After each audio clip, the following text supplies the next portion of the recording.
Anyways, I wanted to come on here and say what's up to everybody. I hope everybody's doing well. I wanted to talk a little bit about what we just heard about the Kobe Bryant situation.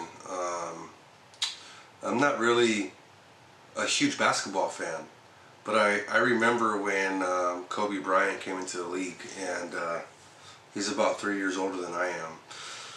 And it was just pretty amazing, pretty impressive, the things that he's accomplished throughout his career. And obviously he's a very loved individual, as you can see from all the posts and all the social media and the news. And it seems like his tragedy that occurred has been extremely impactful to the world. And one thing that I want to bring up as well, because it seems to be easily kind of overlooked or overshadowed by the stature that Kobe Bryant has, and that's the families and the personnel that were also on board with Kobe Bryant and his daughter Gigi. So I'd like to send out my condolences to those families as well. It's we're never guaranteed tomorrow. When things like this happen, it's very unfortunate. And I just realized when that happened that in my life as well, I have a lot of things that I hold grudges. Let's put it that way. I hold a lot of grudges. Somebody does me wrong, or I feel like somebody does me wrong, I'm very not willing to forgive rapidly. Because I can easily walk away and just be like, okay, I'm done, no more. I don't even care to call or conversate or tell you what's going on in my life, and I really don't care what's going on in your life. Now, small little things like in my relationship or just little disagreements, I feel like I'm too quick to apologize and just try to get past it. I'm kind of more of the person that just wants to live in the moment and kind of forget about whatever bad has occurred in the past. It's hard, and I hold on to certain things, but no matter what, I just rather move forward and forget about stuff. Some people like to talk it out and get to the bottom of their emotion, and I do agree that that's a great form of therapy because it has worked in the past. It's like there's one small little piece of communication that's missing in this relationship, and if whatever that relationship is, whether it be friends, family, or significant other, then once that piece is put into place, and that piece being communication, it seems like that can fix it.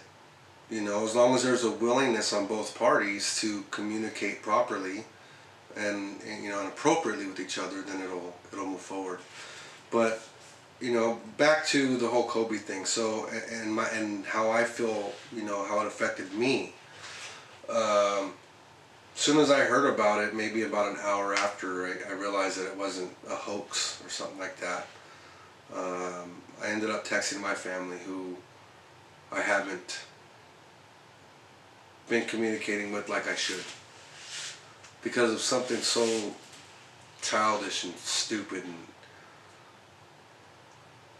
unfortunate. A disagreement on a camping trip, and we stopped talking.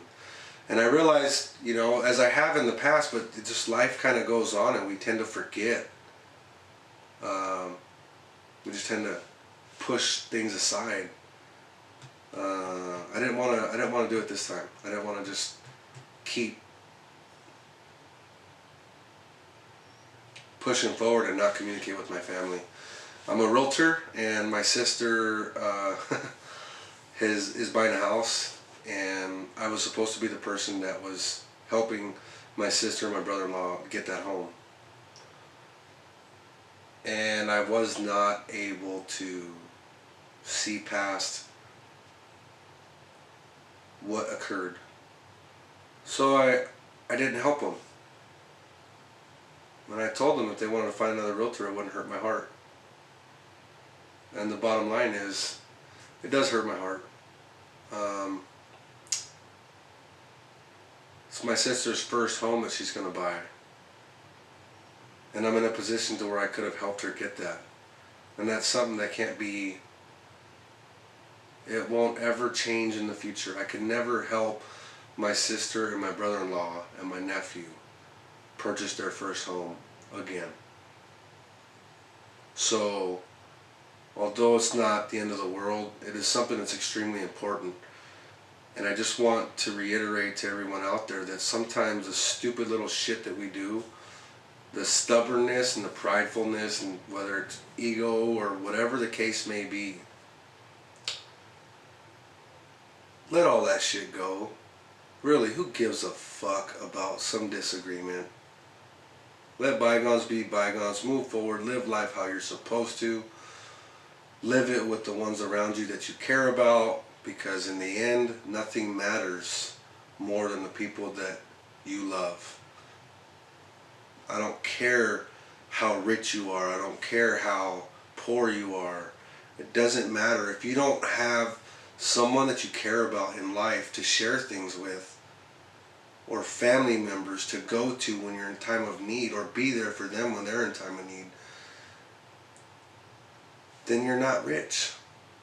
You're not wealthy. Wealthy is having that solid foundation, that core of people that care about you, that you care about. That's what life is about.